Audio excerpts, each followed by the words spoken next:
Hello guys, আসসালামু আলাইকুম। সাথে আছে আমি Rony Jahid. Welcome back to my new video. আজকে আমি এত খুশি যে সেটা আপনাদের বলে বোঝাতে পারবো না।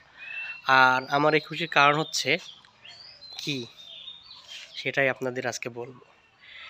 আজকে আমি খুশি এই জন্য যে আমি 41 দিন আগে একদিন বয়সী 15টা কোয়েলের বাচ্চা এনেছিলাম পালন করা শেখার জন্য।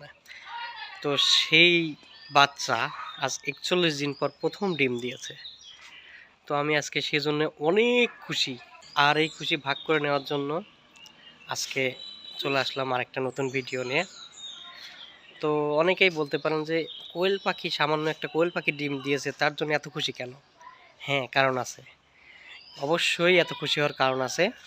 সেটা আমি আপনাদের ভিডিওর শেষে বলছি। তার আগে আমার কোয়েল পাখির ডিমটা আপনাদের দেখাই, আর কোন কোয়েল পাখিগুলো ডিম দিয়েছে সেগুলো আপনাদের আগে দেখাই, তারপর পরবর্তী কথা বলছি যে কেন আমি এত খুশি সামান্য বিষয় নিয়ে। গাইস, এই যে আমার আগের কোয়েল পাখিগুলো, এখানে মোট 11টি পাখি আছে। আর 4টি পাখি আমি বাঁচাতে পারিনি, নানা অসুখে মারা গেছে। শেখা অবস্থায় তো অনেক চেষ্টা করেও বাঁচাতে পারিনি। তো আলহামদুলিল্লাহ 11টি পাখি বেঁচে ছিল। আর সেই পাখি থেকে একটি পাখি আজকে ডিম দিয়েছে। এই যে ডিমটা দেখাই আপনাদের, এই যে দেখা যায়, একটু ভালো করে দেখানোর চেষ্টা করি।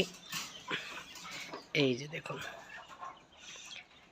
আমি প্রতিদিন সকালে এদের খাবার দিতে আসার সময় ভাবি যে কবে সকালবেলা গিয়ে দেখব যে পাখি ডিম দিয়েছে।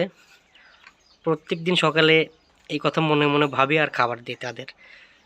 তো আজ সকালে সত্যিই পাখিগুলো আমাকে সারপ্রাইজ করে দিয়েছে, আমার মনের আশা পূরণ করে একটি ডিম দিয়েছে। আলহামদুলিল্লাহ, আমি তো অনেক খুশি। আশা করা যায় এখন থেকে রোজ একটি দুটি করে ডিম পেতেই থাকবো। আর আমার ছোট কোয়েলগুলোও তো ইনশাল্লাহ আস্তে আস্তে বড় হচ্ছে, সেগুলো ডিম দিলে তো অবশ্যই আপনাদের জানাবো। এই যে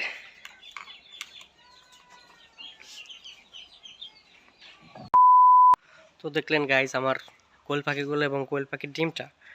তো আমি এত খুশি হওয়ার কারণ হচ্ছে, আপনার কাছে যদি টাকা থাকে আপনি ইচ্ছা করলে একটা উট পাখি কিনতে পারেন। আজকে উট পাখি কিনলেন, কালকে ডিম দিবে।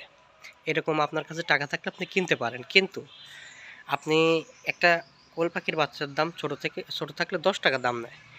সেই কোয়েল পাখি এনে আপনি তাকে খাইয়ে পরিয়ে বড় করছেন, আর সে ডিম দিয়েছে, এই খুশি। আর আপনি আজকে উট পাখি কিনে আনলেন, কালকে ডিম দিল, সেই খুশি কখনোই এক হতে পারে না। আর এই অনুভূতিটা শুধু তারাই বুঝবে যারা ছোট থেকে একটা কিছু বড় করছে। ধরেন যে আপনি একটা চারা গাছ কিনলেন, সেটা রোপণ করলেন বাড়িতে, কয়েক বছর পর সেই গাছে ফুল আসলো, ফুল থেকে ফল হলো, তখন কেমন লাগবে আপনার? কেমন খুশি হবেন আপনি? ঠিক সেম জিনিস এটার ক্ষেত্রেও। হোক একটা সামান্য কোয়েল পাখি, হোক বাজার মূল্য তার 60 টাকা, কিন্তু আপনি ছোট থেকে বড় করে সেই পাখি আপনাকে ফিডব্যাক দিল, এই খুশি অনেক। কোটি টাকা দিলেও এমন খুশি পাওয়া যাবে না। তো যাই হোক, দাম কোনো ম্যাটার না। আমি এর আগেও বলছি, ভালোবাসার কাছে দাম কোনো ম্যাটার না। আপনি যে জিনিসকে ভালোবাসবেন সেটা থেকে ফিডব্যাক পেলে আপনার মনে এমনি অটোমেটিকলি খুশি হয়ে যাবে। আর এই অনুভূতি কাউকে বোঝানো যাবে না, বলে বোঝানো যাবে না। শুধু তারাই বুঝবে যারা এর মধ্যে থাকে বা এরকম করছে, ছোট থেকে একটা কিছু বড় করছে, হোক সেটা গাছ, পশু বা পাখি, যে কোনো কিছু। তো গাইস, আমি অনেক খুশি আজকে। সবাই আমার জন্য দোয়া করবেন। আপনারা সবাই ভালো থাকবেন। আবার অন্য কোনো ভিডিওতে আপনাদের সামনে আমি হাজির হব অন্য কোনো কিছু নিয়ে। সে পর্যন্ত সবাই ভালো থাকবেন। আসসালামু আলাইকুম।